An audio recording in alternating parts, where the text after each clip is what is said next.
नमस्कार दर्शक मित्रों, मैं रोहित ठक्कर और आज हम लोग फिर से एक बार आ चुके हैं सर्वमंगल आरोग्य धाम में।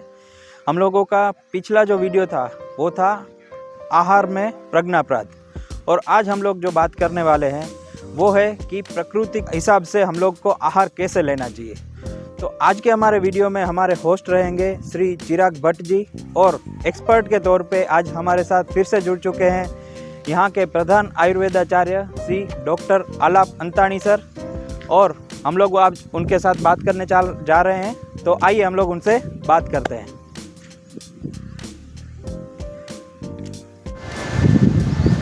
सभी दर्शकों का लिव विद आयुर्वेदा के 4th एपिसोड में हार्दिक स्वागत है।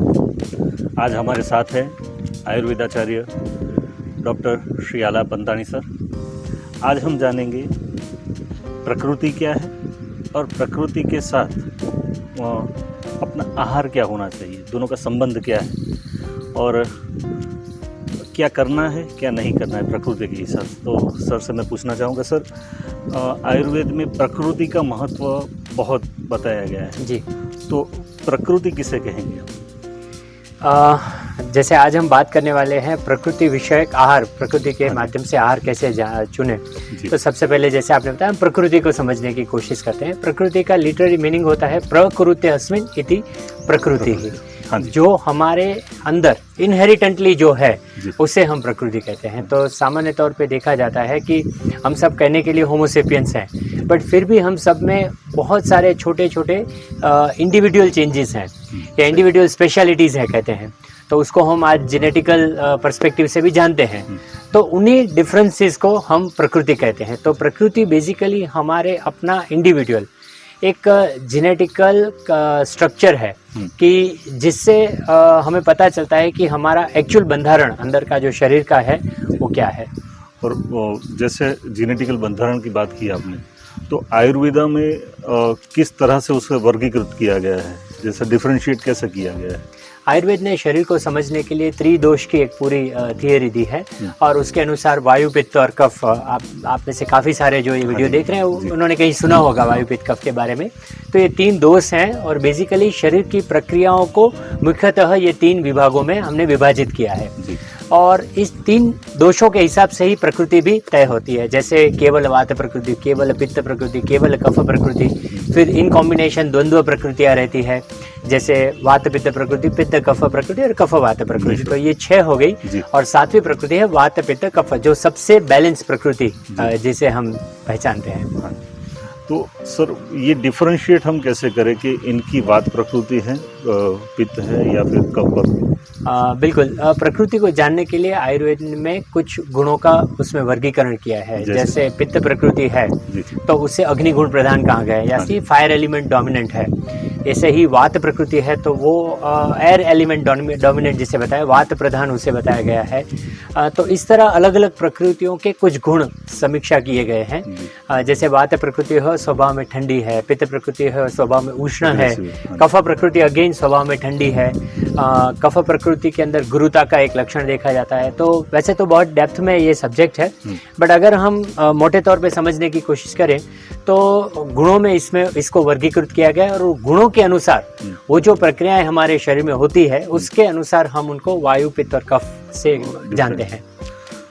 सर और एक चीज़ हम दर्शकों की ओर से भी जानना चाहेंगे कि ये जो प्रकृति हम कैसे आइडेंटिफाई कर सके। जैसे आपने बताया वात, पित्त और कफ प्रकृति है, उसके ऊपर से सारे दोष वगैरह हम जान सकते हैं जी। तो ये आइडेंटिफाई करने के लिए आयुर्वेद में कोई मेथड है, कोई पद्धति है कि? डेफिनेटली आयुर्वेद में इन प्रकृतियों के विभाजन के लिए ये बताया गया है कि हमारे कुछ शरीर के बंधारणीय चेंजेस होते हैं, कुछ हमारे मन के विचारों के चेंजेस होते हैं, कुछ हमारे लाइक्स डिसलाइक्स अलग अलग प्रकार के होते हैं। तो एक प्रकृति परीक्षण पत्रक रहता है जो सामान्य तौर पे आप किसी भी अगर आयुर्वेद डॉक्टर के पास या वैद्य के पास जाएं तो वो आपकी प्रकृति का उस हिसाब से प्रकृति का परीक्षण कर पाएंगे, और इनमें वो ज़्यादातर ये देखते हैं कि हमारे शरीर का बंधारण किस दोष से डोमिनेंट है, हमारी जो मन की जो गतिविधियां हैं वो किस दोष से डोमिनेंट है, इसका एक पूरा कैलकुलेशन है। और उस कैलकुलेशन के एंड में हमें पता चलता है कि कौन से एक दोष या दो दोष या तीनों दोष की सम प्रकृति आप में है। यदि कोई मनुष्य जैसे व्यक्ति की कोई समस्या से पीड़ित है, यदि ये तीनों प्रकृतियां, ये जो वात पित्त और कफ तीनों को बैलेंस कर ले तो वो स्वस्थ रह सकता है। वो सबसे ज्यादा सम प्रकृति कहा जाता है। और वातावरण के हिसाब से सपोज मेरी पित्त प्रकृति है, वात है या कफ प्रकृति है, तो मुझे आहार क्या लेना चाहिए? बिल्कुल। जैसे प्रकृति के हिसाब से क्या आहार सही है? बिल्कुल। देखिए, सबसे पहले आपका, अगर आपको प्रकृति पता चले आपको जी, तो उसके हिसाब से आप अपने आहार का चयन करने पर आप स्वस्थ रहेंगे। क्योंकि एक एग्जाम्पल से समझते हैं कि दो मित्र बैठे हैं और एक ही व्यंजन का ऑर्डर करते हैं और उस व्यंजन में बहुत सारी मिर्च डाली गई है जिससे वो बहुत तीखा बन चुका है। अभी एक दोस्त है, वो उसको जैसे ही वो भोजन लेता है और उसको बहुत तीखा लगेगा, मीन्स वो तुरंत ही पानी मांगेगा या शक्कर मांगेगा या कुछ भी मीठा मांगेगा, बोलेगा बहुत तीखा बना लिया है ये। वही व्यंजन उसी समय दूसरे मित्र को जब भोजन वो लेता है तब उसको वो ज़्यादा तीखा ही नहीं लगेगा, बोलेगा थोड़ा और लहसुन डाल दीजिए, चटनी डाल दीजिए, मिर्च डाल दीजिए करके। तो ये जो डिफरेंस है कि एक ही व्यंजन दोनों दोस्तों ने एक साथ लिया है, फिर भी एक को बहुत तीखा लग रहा है, एक को उसमें और तीखा डालने की उसको ज़रूरत लगती है। तो ये जो हमने मार्क किया होगा, ये हमारे सामान्य व्यवहारिक तौर पे भी हम देखते हैं कि लोगों को दोस्तों में ये होता है। सही बात है। तो ये है हमारी प्रकृति। जैसे पहला मित्र जिसको बहुत ज़्यादा तीखा लगा, पॉसिबल है कि वो पित्त प्रकृति डोमिनेंट हो। पित्त प्रकृति हमेशा अग्नि को प्रदान है, तो उसमें ऑलरेडी अग्नि तत्व जो है वो कंपेयर टू उसका जो दोस्त है उससे थोड़ा सा ज़्यादा है प्रकृतिगत। तो उसके कारण और अगर तीक्ष्ण या उष्ण या तीखा इस प्रकार का भोजन अगर वो लेगा तो उससे वो ज़्यादा तीखा भी लगेगा और उसको प्रकृति के लिए वो माफक जिसे हम बोलते हैं कि वो सूट भी नहीं होगा, तो इसके कारण उसको वो ज़्यादा तीखा लगेगा। जबकि शायद दूसरा जो दोस्त है वो कफ प्रकृति और वायु प्रकृति दोनों में से एक हो सकता है, क्योंकि कफ का इनहेरिटेंट लक्षण है शीत गुण। तो हमेशा वो प्रकृति को बैलेंस करने के लिए उष्ण गुण से उसको बैलेंस करने की कोशिश करेंगे। तो अगर वो थोड़ा ज़्यादा तीखा ले भी रहा है तो उसे उतना ज़्यादा बैलेंस करने के लिए उसको ज़्यादा थोड़ा तीखा खाना ही चाहिए। तो इस हिसाब से हम समझ सकते हैं कि हमारी प्रकृति क्या है। तो सर, मैं अल्टीमेटली आपके द्वारा जो बातें की गई उससे मैं इतना समझा, यदि हम हमारी प्रकृति क्या है ये जान जाते हैं और उसके मुताबिक हमारा आहार का चयन करते हैं तो काफ़ी सारी चीज़ों में से हम बच सकते हैं। जैसे विकार हम बोलते हैं, रोग वगैरह से। सही बात है? डेफिनेटली। हाँ, डेप्थ में यदि किसी को जानना है, मेरा ये प्रश्न दूसरी बार मैंने आपसे पूछा, वंस अगेन दर्शकों के लिए ये अनिवार्य है, क्योंकि काफ़ी सारे लोग नहीं समझ रहे हैं, वो कंफ्यूज होता है, मुझे ये क्यों हुआ, मैंने तो कुछ भी नहीं खाया था, एक ही मैंने कोल्ड ड्रिंक्स पिया था, लेकिन मुझे सर्दी हुई। बिल्कुल। तो काफ़ी सारी ऐसी चीज़ें ध्यान में हमारे आती रहती हैं। वंस अगेन सर, कि हमारी प्रकृति क्या है ये डेप्थ में किसी को जानना है तो जैसे वो कहाँ पे जाए, क्या करे? बिल्कुल। देखिए, मैं और एक उदाहरण से हम ये समझने की कोशिश करेंगे। जैसे वहीं दो दोस्त हैं और वो दोस्त फिर से कहीं खाना खाने जाते हैं और एक बहुत ही ठंडी चीज़ या कह सकते हैं कोई कोल्ड ड्रिंक्स या वो ऑर्डर कर रहा है, दोनों कोल्ड ड्रिंक्स ऑर्डर कर रहे हैं। बट एक को देखा जाता है कि दूसरे दिन सुबह उसको राइनाइटिस या रनिंग नोज या थोड़ा ठंड लग जाना या ये सब चीज़ें हो सकती है, जबकि दूसरे मित्र को उससे कोई फर्क नहीं पड़ता है। तो ये शायद ये होता है उसमें कि पित्त प्रकृति है जिसमें उष्णता कंपैरेटिवली ज़्यादा है, तो उसको बैलेंस करने के लिए अगर वो शीत द्रव्यों का थोड़ा ज़्यादा इस्तेमाल करेगा तो उससे उसको नुकसान नहीं होगा, क्योंकि वो प्रकृति को बैलेंस करने के लिए है।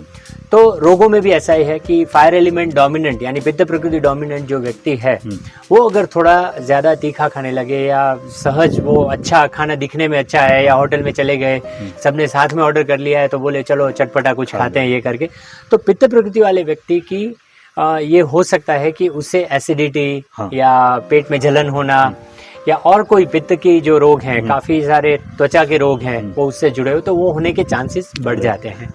तो इस तरह रोगों से बचने के लिए भी हमारे अपने प्रकृति का पता होना ज़रूरी है। और ये सर आजकल ये काफ़ी लोगों को हम देखते हैं, एसिडिटी से काफ़ी सारे लोग परेशान हैं, हमारे आसपास अभी देखते हैं। बिल्कुल। तो यही चीज़ उनके साथ भी घटती होगी। एक रीज़न ये हो सकता है, मैं ये नहीं कहूँगा, क्योंकि one of the reason, many reasons are there, क्योंकि एसिडिटी भी आयुर्वेद में बहुत सारे प्रकार की है। उसको अम्लपित्त कहें या पित्त का अजीर्ण कहें, वो एक क्वेश्चन है। बट अगर उसको समझने की कोशिश करें, दूसरा एक कंसेप्ट है अग्नि का, कि पित्त प्रकृति वाले लोग होते हैं, उनका फायर एलिमेंट डोमिनेंट होने के कारण अग्नि वृद्ध होती है, अच्छी होती है कंपेयर टू अदर टू।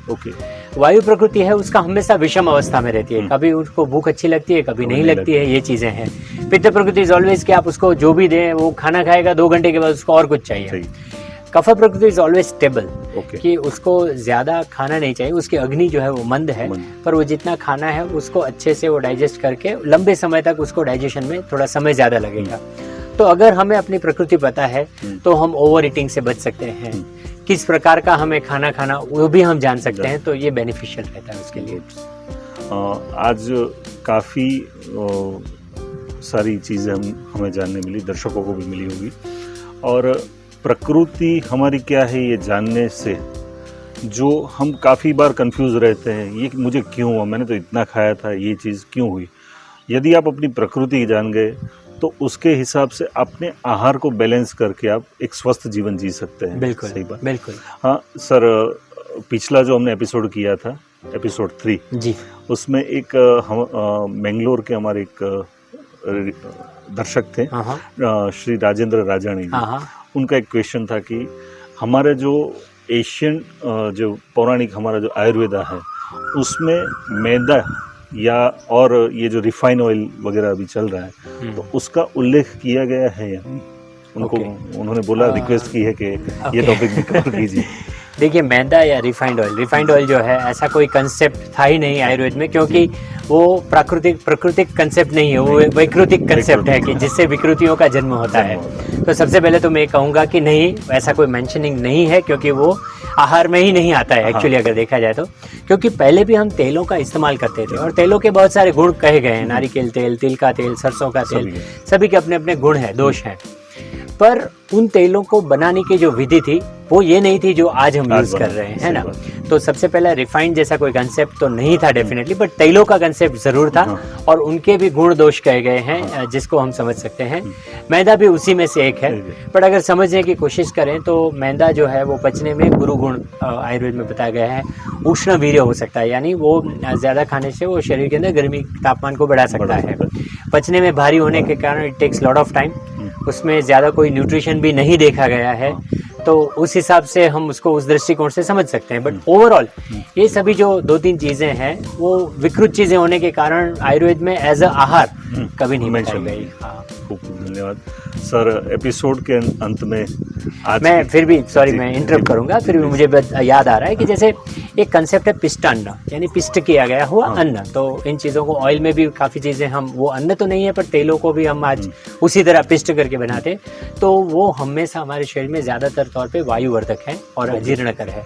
तो सर्वदोष वैसे तो प्रकोप करने के कारण उसको जितना हम अवॉइड करें उतना हमारे लिए अच्छा है। तो सर उसी के कॉन्टेक्स्ट में एक चीज़ और मैं आपसे पूछना चाहूँगा सर, जो अभी 2 कॉन्सेप्ट चल रहा है, एक रिफाइंड ऑयल जो हमारे पेक ऑयल आता है जी, और एक आता है कच्ची घानी, यानी मेजरली जो लकड़ी वाली घानी है वैसे, या फिर एक छोटी ऑयल मिल जैसा मिलता है उसमें अपने आप ही। तो which one is better? Okay, see first thing, always कच्ची घानी का जो तेल है वो बेटर है, नंबर 1। नंबर 2, कच्ची घानी में भी अगर हम कहें तो जो हम लकड़ी का जो ओल्ड प्रिपरेशन, ट्रेडिशनल प्रिपरेशन जो हम बनाते हैं वही बेस्ट है, और शायद वही ठीक है। सच्चा तेल भी वही हम कहते हैं हमें, क्योंकि उसमें जो RPM, रोटेशन पर मिनट जो घूमता है जब हम वो बनाते हैं, वो और ये मशीन्स जिस तरह घूमते हैं, उन दोनों में बहुत सारे डिफरेंसेस हैं। क्योंकि उसके जो पार्टिकल्स जो उसमें से निकलते हैं, वो ऊर्जा ज़्यादा होने के कारण काफ़ी सारे उसमें से जो न्यूट्रिशन है वो निकल जाते हैं। सही बात है। तो उस ऑयल का कोई ज़्यादा हमें यूटिलाइज नहीं होता है हमारे शरीर में। ऑयल की बात निकली है तो दूर चलेगी सर। अभी काफ़ी बार हमने पढ़ा है कपासिया नहीं खाना चाहिए, ये नहीं खाना चाहिए, या फिर जो ऑयल है उसमें भी आप रोटेशन कीजिए फूड में, जी, जैसे बिल्कुल नारियल का तेल है, फिर सिंग तेल है, बिल्कुल और सूरजमुखी का तेल है। बिल्कुल। तो आयुर्वेद के हिसाब से क्या सही है, चेंज करते रहना चाहिए या फिर कोई पर्टिकुलर तेल से ही? ओके, एक्चुअली अगर हम उसको समझने की कोशिश करें तो तेलों का चयन जो है वो ऋतु के अनुसार होना चाहिए, ऋतु के सापेक्ष में होना चाहिए। जैसे समर सीज़न है तो गर्मी के कारण आप उस वक्त अगर सरसों का तेल यूज़ करेंगे तो वो शायद ज़्यादा तकलीफ़ हो जाएगा, ज़्यादा गर्म पड़ेगा, तो तब आप नारियल के तेल का उपयोग कर सकते हैं। जब विंटर आ रहा है तब आप सरसों का तेल यूज़ कर सकते हैं। तिल का तेल almost every time of the year आप यूज़ कर सकते हैं, बट प्रैक्टिकल वे पे अगर समझने की कोशिश करें, क्योंकि अभी गुजरात में रह के हम नारियल के तेल से खाना बनाने को बताएंगे तो वो प्रैक्टिकली पॉसिबल नहीं है। तो आप जिस देश में हैं उस देश में जिस प्रकार की आपके आसपास वो तेल की जो यानी जो औषधियाँ मिल रही है आपको, या जो पाक मिल रहे हैं जिससे आप तेल निकाल रहे हैं, तो वो उस देश के हिसाब के आपके लिए ठीक रहेगा। जैसे हम यहाँ पे हैं तो एरंड का पाक लेते हैं, हम कपास का पाक लेते हैं, तो जो भी हम पाक लें, मूंगफली हम ज़्यादा लेते हैं, तो वही हमारे लिए शायद डाइजेशन के लिए अच्छा रहेगा। तो देश और काल के हिसाब से हमें उसका चयन करना चाहिए। प्रकृति ने जो दिया है, हाँ, वही उस तरह उसी देश के लिए उस प्रकृति ने वहाँ पे वो आयोजन किया है कि आपके देश के हिसाब से मैं जो भी यहाँ पे आपको दे रही हूँ वो आपके लिए सही रहेगा। आपने सर बहुत ही बड़ी बात कही है। काफ़ी हम एक्सोटिक फूड्स, एक्सोटिक फ्रूट्स के नाम पे अभी काफ़ी सारा क्रेज चला हुआ है। तो जो नेटिव स्पीसीज है, नेटिव जो फ्रूट्स है या फिर तेल है या फिर जो भी चीज़ है, वो प्रकृति ने उस प्रदेश के हिसाब से उसको वहाँ पे डेवलप किया है, तो वो कंज्यूम करना ही बॉडी के लिए सही है। सही बात है, definitely. Thank you very much sir. आज काफ़ी सारी इन्फॉर्मेशन हम आपने दर्शकों को दी जी। और सर एपिसोड के अंत में आज की टिप। ओके, आज की टिप यही रहेगी कि सबसे पहले तो आप अपनी प्रकृति को जानने की कोशिश कीजिए। जानने का सबसे इजी तरीका, आपके फ़ोन पे ऐप स्टोर पे जाके आप कहीं भी प्रकृति परीक्षण की कुछ ऐप्स अवेलेबल हैं, एक आइडिया आपको मिलेगा उससे। तो काफ़ी फ्री ऐप्स हैं, आप डाउनलोड करके प्रकृति परीक्षण कर सकते हैं। इवन हमने सर्वमंगल आरोग्यधाम की भी एक प्रकृति परीक्षण ऐप बनाई हुई है जो एंड्रॉयड फ़ोन के लिए प्ले स्टोर में अवेलेबल है, फ्रीली अवेलेबल है। और दूसरा जो है, आप नज़दीक के वैद्य को मिलिए। जैसे आपके एलोपैथी के या दूसरी चिकित्सा के फैमिली फिजिशियन से, ऐसे आपके एक आयुर्वेदा फैमिली फिजिशियन होने चाहिए कि जिनके साथ रह के आप अपने स्वास्थ्य को कैसे अच्छा रखना वो आप समझ सके। तो सर आज बहुत ही बढ़िया टिप आपने दी है। सर्वमंगल आरोग्य धाम की जो प्रकृति परीक्षण की जो ऐप है वो प्ले स्टोर में अवेलेबल है, आप फ्रीली डाउनलोड कर सकते हैं। उसके ऊपर से आपकी प्रकृति क्या है ये आप इजीली जानकर फिर एक्सपर्ट के पास आप जाके आप अपनी जो भी प्रॉब्लम्स है उसका सॉल्यूशन ला सकते हैं। सही बात है सर। और फिर दर्शकों के लिए आज का टास्क, आज का टास्क, प्रकृति की बात चल रही है तो टास्क भी प्रकृति वाला ही रहना चाहिए। कि सबसे पहला टास्क ये है कि आप जब कहीं पे भी जा रहे हैं या घर पे जो भी खाना बन रहा है आपके लिए, आप देखें कि वो कैसे वो आपके शरीर के साथ रिएक्ट करता है। जैसे वो आपको एसिडिसिटी लाता है आपके बॉडी में, या आपको उससे पेट में भारीपन लगता है, या आपको वो खाने से ज़्यादा स्वास्थ्य अच्छा लगता है, आपको शरीर में लघुता लगती है। तो हर एक भोजन का आपके शरीर पे क्या असर है उसको समझने की आप कोशिश करेंगे इस टास्क में, और इसके हिसाब से आपको आपकी प्रकृति का भी पता चलेगा। तो ये एक टास्क है। तो दर्शकों को विनंती है कि अंतानी सर ने जो भी टास्क दिया है उसको हम पूरी तरह से जेन्युइनली फुलफिल करेंगे। और सर नेक्स्ट एपिसोड हम कौन से टॉपिक पे बनाएंगे? आहार के बारे में हम जब यात्रा कर रहे हैं तो मेरे ख्याल से आगे हमें ऋतु अनुसार आहार के बारे में भी चर्चा करनी चाहिए। काफ़ी इम्पोर्टेंट है। बिल्कुल। अभी वर्षा ऋतु चल रही है, बसंत जैसे ऋतु आधारित आहार का भी आयुर्वेद में इतना ही महत्व है जी। तो दर्शकों आप सभी को विनंती है कि अगले एपिसोड में भी इसी तरह से हमारे साथ जुड़े रहें। डॉक्टर आलाप अंतानी सर ऋतु अनुसार कैसे आहार का चयन करना है ये हमें नेक्स्ट एपिसोड में बताएंगे। तो मिलते हैं नेक्स्ट एपिसोड में। धन्यवाद।